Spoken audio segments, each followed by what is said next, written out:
The city streets were alive with their usual rhythm. Shops opened their shutters, children rushed off to school, and office workers filled the sidewalks. It looked like any ordinary morning, but under the surface, tension always lingered between the community and the local police. Many residents carried quiet fears, shaped by years of mistrust and uneasy encounters.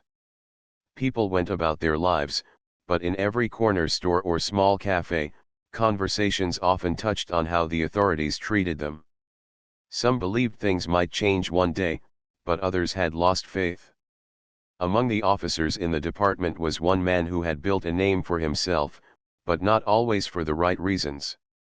To his superiors, he seemed efficient. He closed cases quickly, he rarely hesitated, and he acted with an air of confidence. But beneath the surface of that reputation, whispers floated around. Some officers had seen him lose his temper during routine stops, others noticed his sharp words whenever he dealt with certain communities. Many stayed quiet, fearing backlash if they spoke up, but there was an uneasy recognition that his behavior carried a dangerous edge.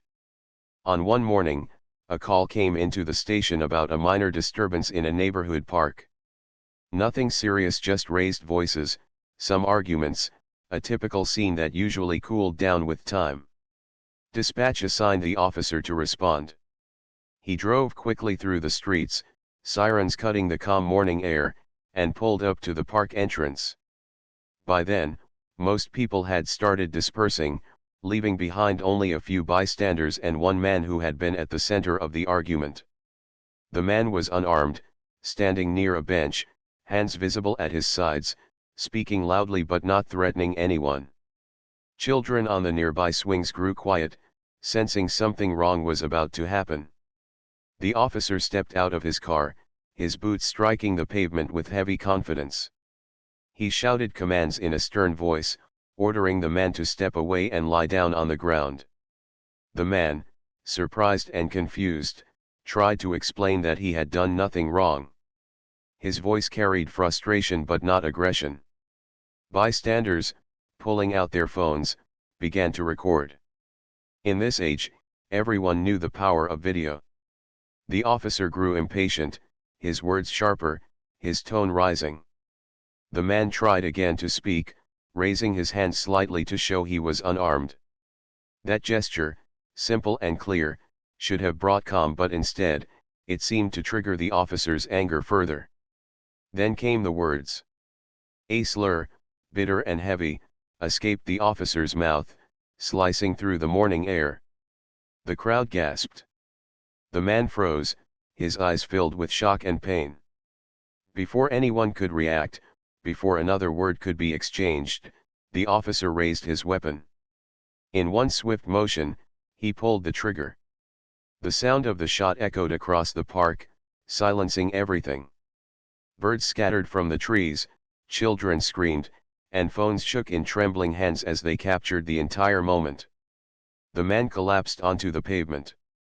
His voice was gone, his body still. Chaos spread instantly. Mothers rushed to grab their children, dragging them away in fear. Others stood frozen, unable to believe what they had just seen.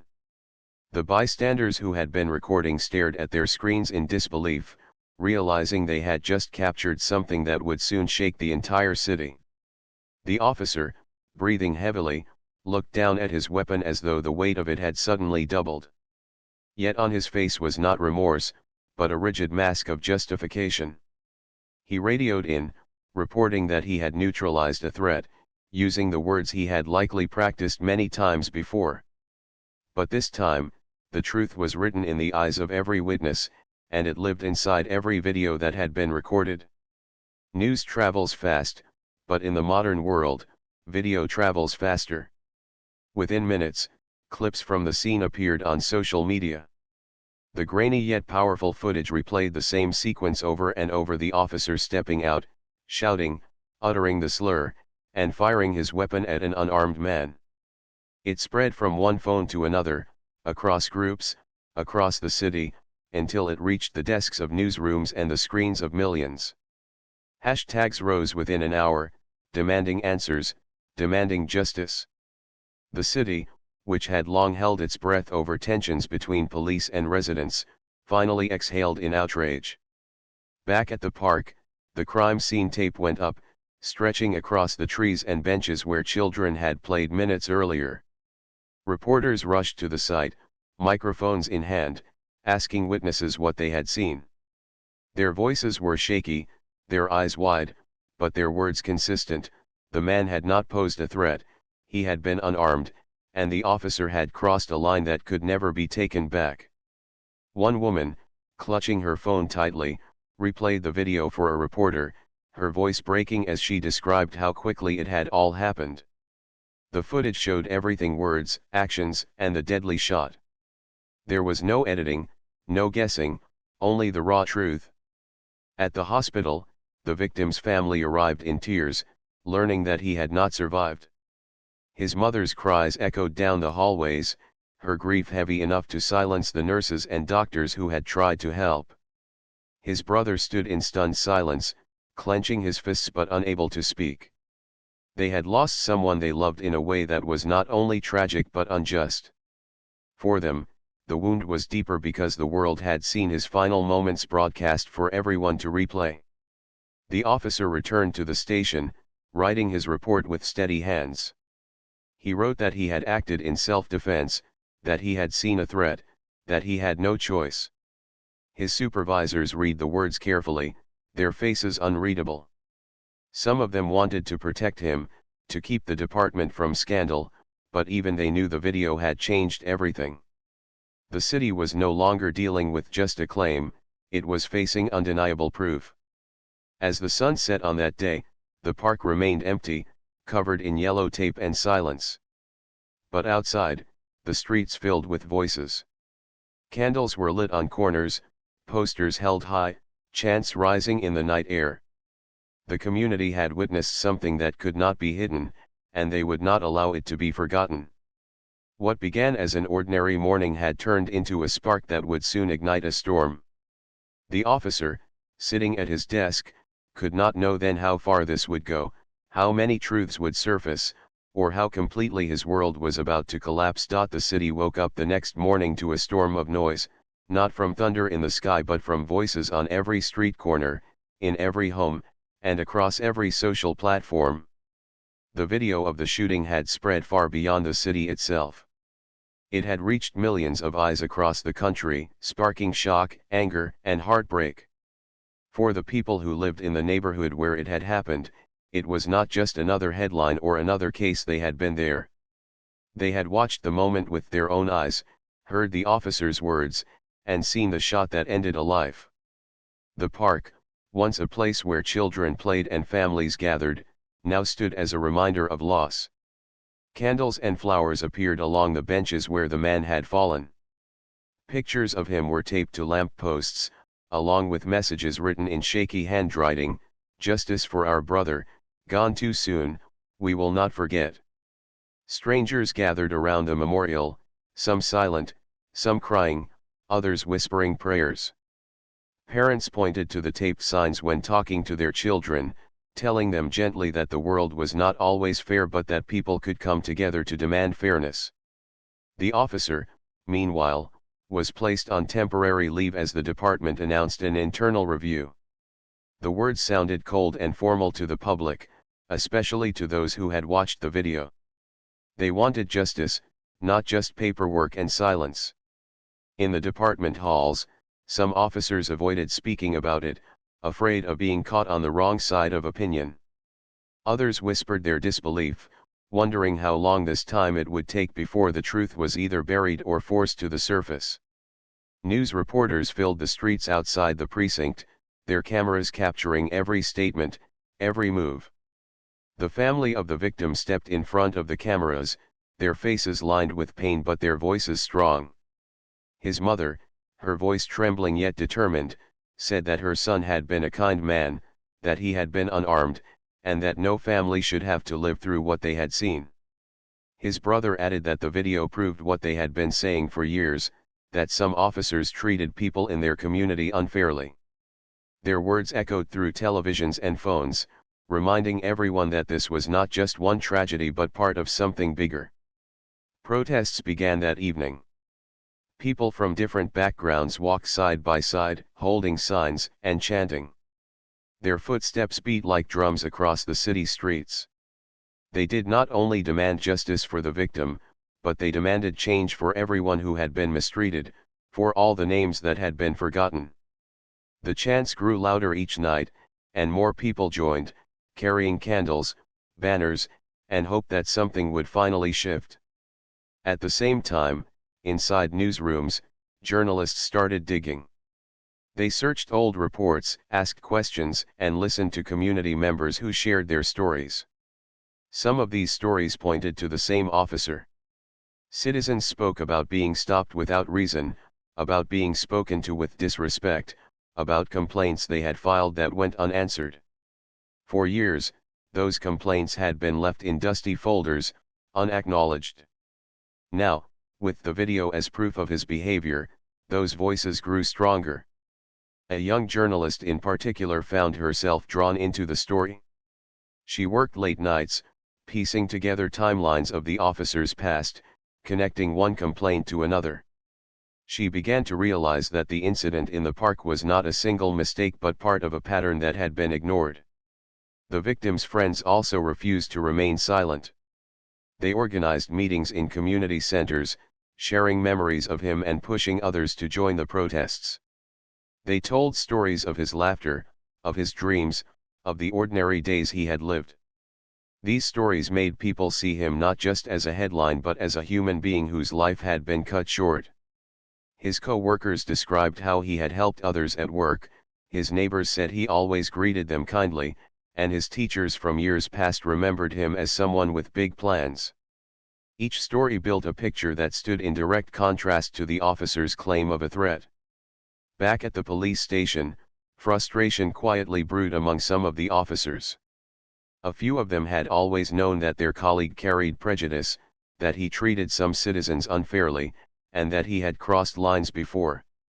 They remembered moments during patrols, when he had used harsh words or escalated situations that could have been resolved peacefully. Some had thought about speaking up in the past but chose silence for fear of losing their positions. Now, as the evidence unfolded, they felt the weight of that silence pressing down on them. Some began to wonder whether they should testify when the time came. The mayor of the city, under pressure from both citizens and media, held a press conference. Cameras flashed as she stepped up to the microphone. Her words were measured, careful, and diplomatic. She spoke of community healing and trust building, but people listening felt the gap between her promises and the reality they lived every day.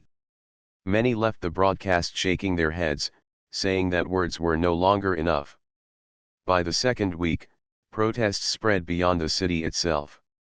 Neighboring towns held vigils, while social media movements called for accountability. Leaders from various organizations joined in, lending their voices to the cause. The message was clear: this was not just about one officer or one city. It was about fairness, justice, and the value of every life. Meanwhile, the young journalist uncovered a key piece of information.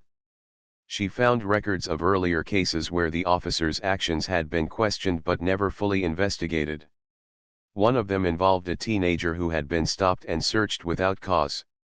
Another involved a family who had reported being spoken to with insults during a routine inquiry. In each case, the complaints had been closed without follow-up. The journalist prepared her report, determined to publish what she had found, even though she knew it might cause backlash. The victim's family, surrounded by support but still heavy with grief, held a memorial service. The hall was filled with people, friends, neighbors, even strangers who had only learned of him through the video but wanted to show solidarity. Speakers shared memories, voices broke into tears, and songs were sung. It was both a farewell and a call for justice, reminding everyone that his life would not be forgotten. As days turned into weeks, the city felt different. Conversations in cafes, on buses, and in schools circled back to the same topic: justice and accountability. Some people spoke with anger, others with sorrow, but all with a shared understanding that what had happened in that park could not be ignored.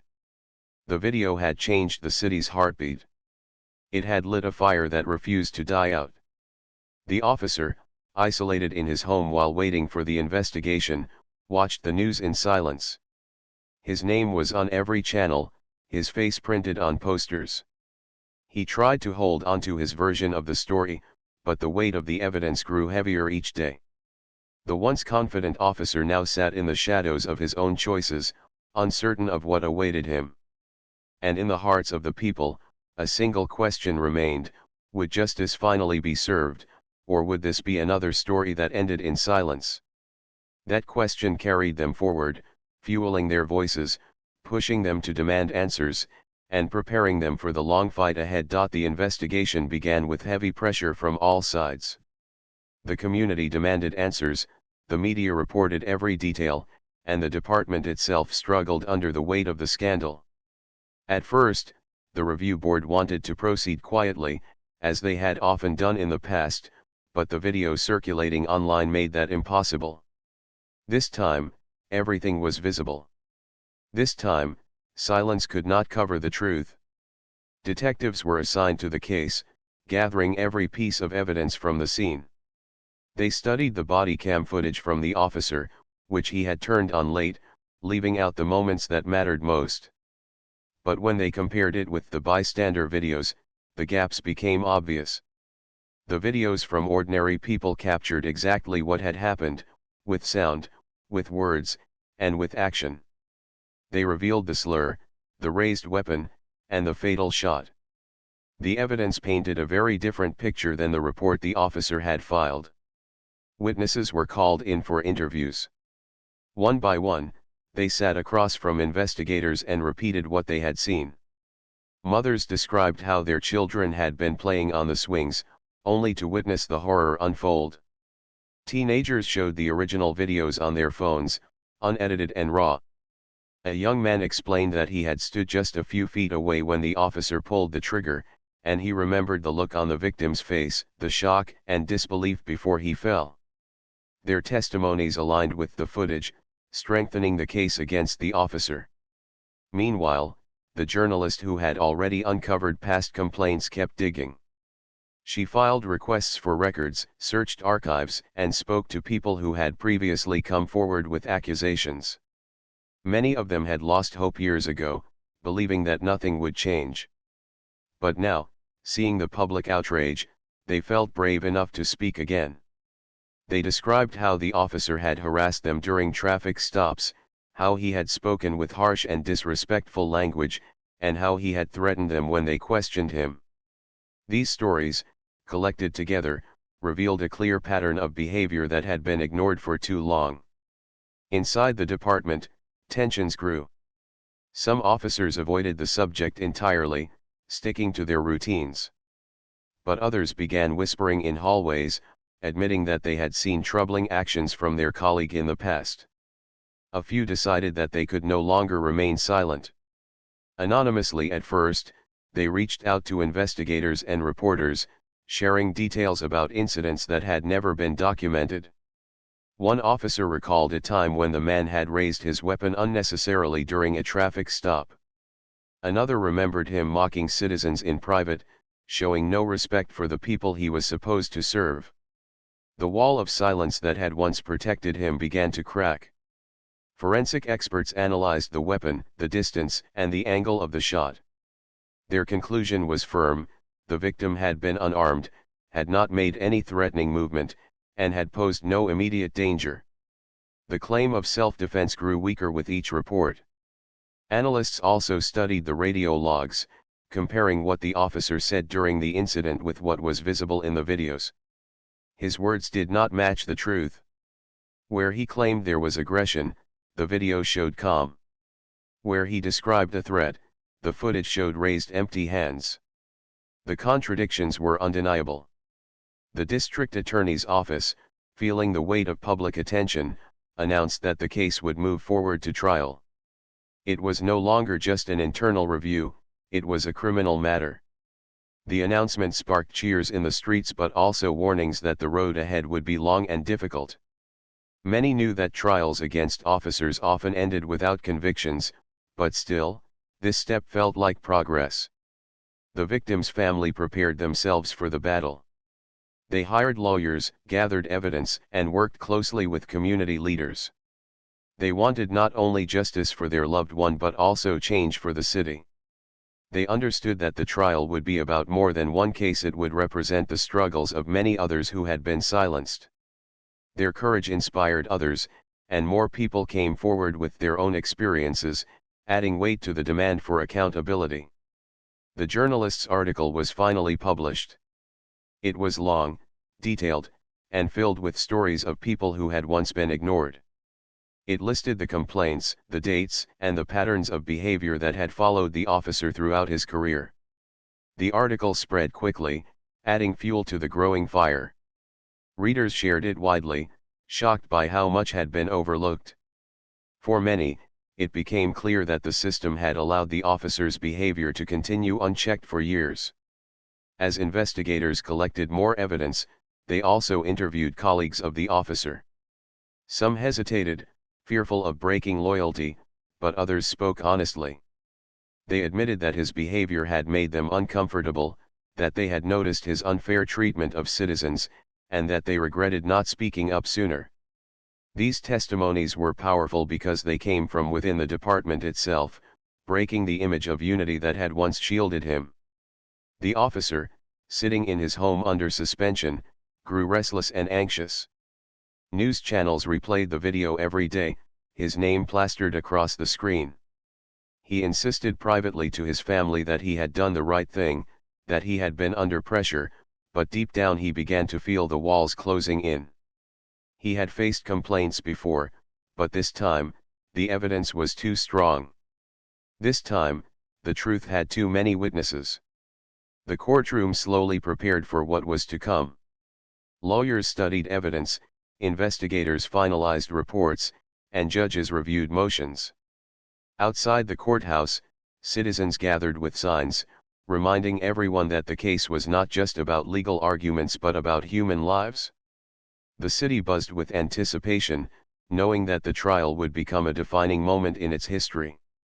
And yet, beneath the legal processes, the human stories remained the most powerful. The mother of the victim continued to speak at rallies, her voice trembling but firm. Children who had been at the park attended counseling sessions, still haunted by the memory of what they had seen.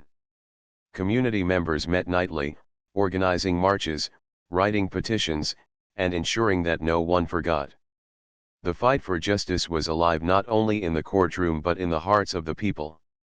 By the time the official investigation closed, the case against the officer was strong.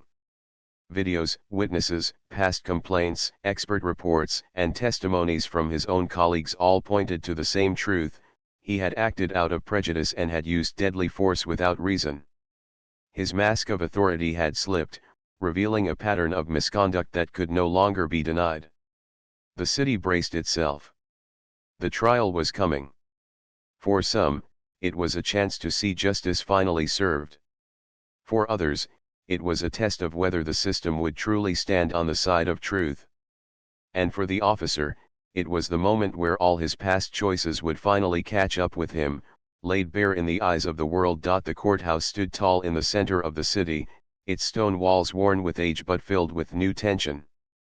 People gathered outside from the early morning hours, holding signs, chanting, and waiting for updates. Reporters lined the steps, their cameras ready, broadcasting every detail to millions watching from home. Inside, security was tight, the halls buzzing with lawyers, clerks, and family members. This was not just any trial. It had become a symbol, a test of whether truth could stand against years of silence and whether justice would finally be served. The officer sat at the defense table, his uniform replaced by a plain suit. His face looked pale and heavy, his eyes fixed on the table in front of him. For years, he had walked confidently in the same building, testifying in cases, presenting himself as a figure of authority. But now, he was the one under judgment. Across from him sat the prosecutors, their folders stacked with evidence, videos, witness statements, and reports. Behind them sat the victim's family, their presence steady and unshaken, a daily reminder of the life lost. When the judge entered, the room rose in silence. The opening statements began soon after. The prosecutor spoke first, her voice clear and firm. She described the scene in the park, the racial slur, the shot, and the evidence that showed the victim had been unarmed. She told the jury that this was not an accident, not a mistake in the heat of the moment, but a choice driven by bias and arrogance. Her words carried weight, and as she spoke, the jurors leaned forward, listening carefully. The defense attorney followed, trying to paint a different picture. He argued that the officer had been under extreme stress, that he had faced dangerous situations before, and that in that moment, he believed his life was in danger. He asked the jury to consider the difficulty of making split-second decisions. But his words seemed to lose strength when compared to the video evidence already familiar to the public. The jurors nodded politely, but their expressions gave little away. The witnesses began to testify. First were the bystanders who had filmed the incident. They described what they saw that day in the park, their voices filled with emotion. A young woman said she had been standing with her children when she heard the slur and then the gunshot. Her video was played in court, projected on a large screen for everyone to see. The room grew silent as the footage replayed the moments everyone already knew: the officer's words, his raised weapon, and the fatal shot. The family wept quietly in their seats, and even some jurors turned away, shaken by the reality of what they were watching.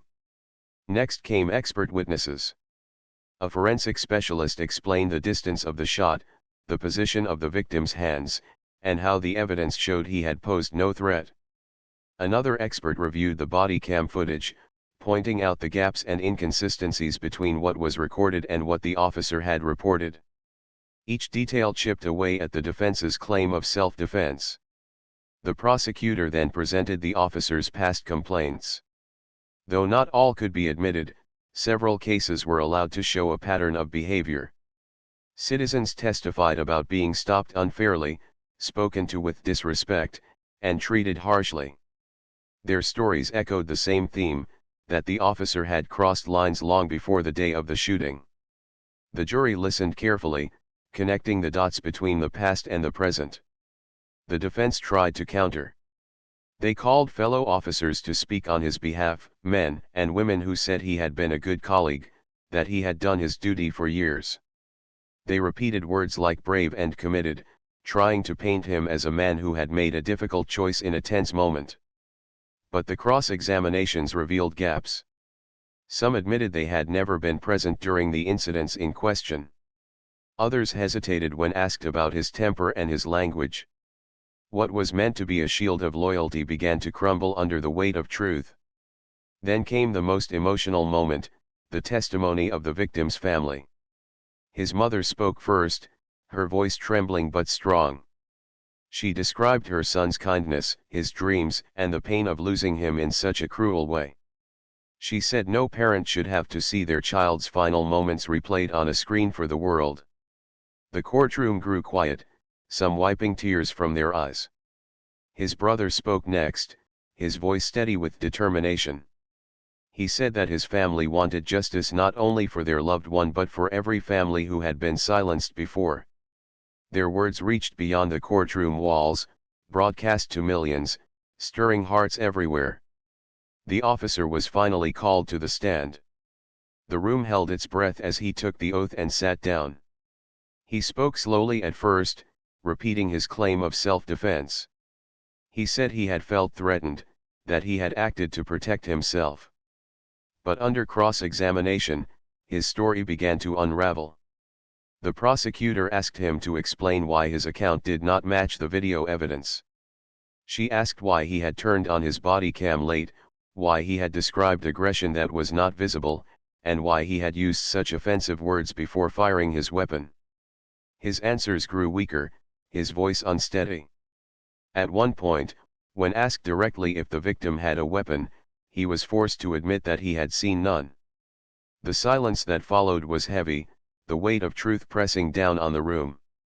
As the trial continued, the public followed every update. Crowds gathered outside the courthouse, chanting, singing, and holding signs. The case had become more than a legal matter, it was a movement, a demand for accountability. Each night, news programs replayed the day's testimony, experts discussing the strength of the evidence. Social media buzzed with opinions, arguments, and solidarity posts. The city, and the country, were watching. Closing arguments brought everything to a sharp point. The prosecutor stood before the jury, reminding them of the video, the witnesses, the evidence, and the family's pain. She told them that justice was not only about punishment but about truth, about showing that every life mattered. She urged them to deliver a verdict that would stand as a message for the future. The defense gave their final plea, asking the jury to consider fear, stress, and uncertainty. They repeated the idea of a split-second decision, hoping to create doubt. But by then, the evidence was too strong, the truth too clear. The judge gave instructions, and the jury left to deliberate. Outside, the city waited in tense silence. Hours turned into days, and still the people gathered, refusing to leave until the verdict was known. The officer sat in his cell-like holding room, staring at the walls, perhaps for the first time realizing how completely his world had changed. And when the jury returned, the weight of their decision filled the courtroom. The time for judgment had come, and everyone, from the family in the front row to the crowds outside, held their breath. The courtroom was silent when the jury returned. Every person inside could feel the weight of the moment pressing down on their shoulders. The judge asked the jury foreperson to rise and read the verdict. Time seemed to slow, and even the ticking of the clock felt louder than usual. The foreperson unfolded the paper with careful hands and cleared their throat. The words that followed filled the air with both shock and relief: guilty. The word echoed across the room. The victim's mother closed her eyes, tears streaming down her cheeks as she held the hand of her other son.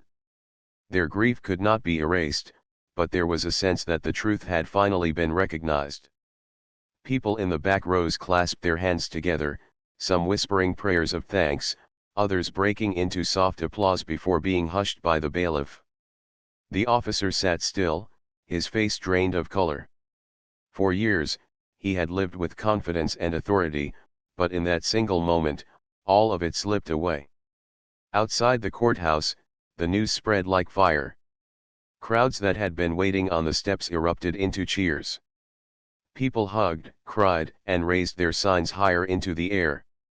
Chants of justice echoed through the streets. For many, it was the first time they felt the system had truly listened to them. Reporters rushed to broadcast the news, their voices filled with energy as they described the historic verdict. Across the country, people watching from their homes shared the same reactions: relief, validation, and hope. The sentencing came later, but the anticipation remained just as strong. The courtroom filled again, every seat occupied. The prosecutor spoke firmly, reminding the judge of the officer's long pattern of misconduct and the devastating impact of his actions. She argued that a strong sentence was necessary not only for the family but also for the message it would send to the entire country. The defense attorney tried to soften the outcome, speaking about the officer's years of service and the pressures of his job. But the judge listened carefully, weighing each word. When the sentence was finally announced, the officer's head dropped. He had been given years behind bars, a punishment that matched the severity of his crime. Gasps and murmurs filled the room. The family of the victim held each other tightly, tears streaming down their faces once again. Their loved one could not return, but they had fought for truth, and the court had answered. The officer was led out in handcuffs, a sight that left a mark on everyone who saw it. For the first time, he was no longer the man with power and authority. He was simply another individual facing the consequences of his actions. The cameras outside captured his departure, and the image spread widely, a reminder that no one is above accountability. In the days that followed, the city entered a new chapter. Vigils turned into celebrations of life, where people gathered not only to mourn but also to honor the victim's memory. Musicians played songs of hope, children released balloons into the sky, and artists painted murals on city walls. His face appeared on those murals, surrounded by symbols of peace and justice. The community made sure his story would not be forgotten. The journalist who had worked tirelessly on uncovering the officer's past published a final piece, summarizing the case from beginning to end. Her article highlighted the courage of the witnesses, the persistence of the family, and the importance of video evidence. She reminded readers that justice had come this time because the truth had been undeniable.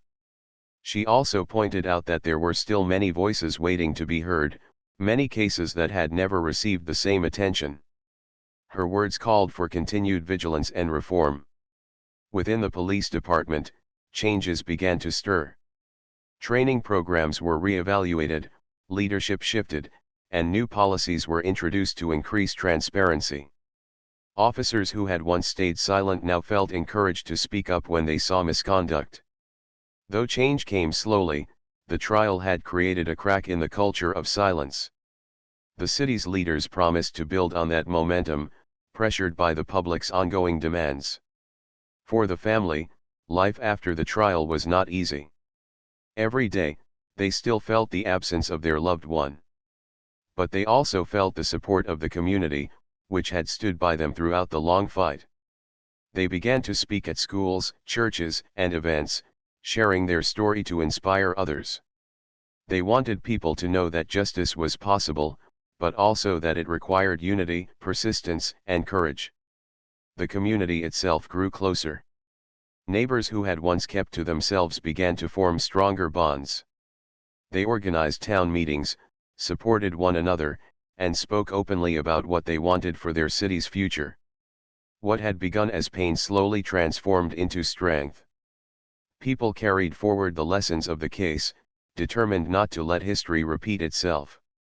The officer, meanwhile, sat in his prison cell, surrounded not by the power he once held but by the consequences of his own choices. He replayed the trial in his mind, the questions, the evidence, the verdict. For the first time, he faced the reality that his words and actions had destroyed not only another man's life but his own as well. Behind the walls, he was no longer the figure of authority. He was simply one more inmate, stripped of the protection he had once taken for granted. The case became a reference point in conversations across the nation. Scholars studied it, activists cited it, and communities pointed to it as proof that change could happen. It was not perfect justice, nothing could bring back the man whose life had been taken, but it was a step forward. It showed that truth, when made visible, could not be denied. Months later, the city held a memorial in the park where the tragedy had taken place. The yellow tape was long gone, replaced by flowers, benches, and a plaque bearing the victim's name. Families gathered there, children played once again, and the air carried a mix of sorrow and hope. Speakers reminded everyone of the journey they had taken together, the pain they had endured, and the progress they had made. As the sun set over the park, candles lit up the night, each flame representing a voice that had demanded justice. The community stood together, stronger than before. They knew the road ahead was still long, but they also knew they had proven something powerful, that even when faced with silence, resistance, and fear, truth could rise. And so, the story closed not with despair but with determination. The officer's crimes had been exposed, his authority dismantled, and his actions judged. The family had found some measure of peace, though their loss would always remain. The city had been changed, and perhaps, in some way, the nation too. The echoes of that single word guilty remained in the air, a reminder that justice, though delayed, was still possible when people refused to give up.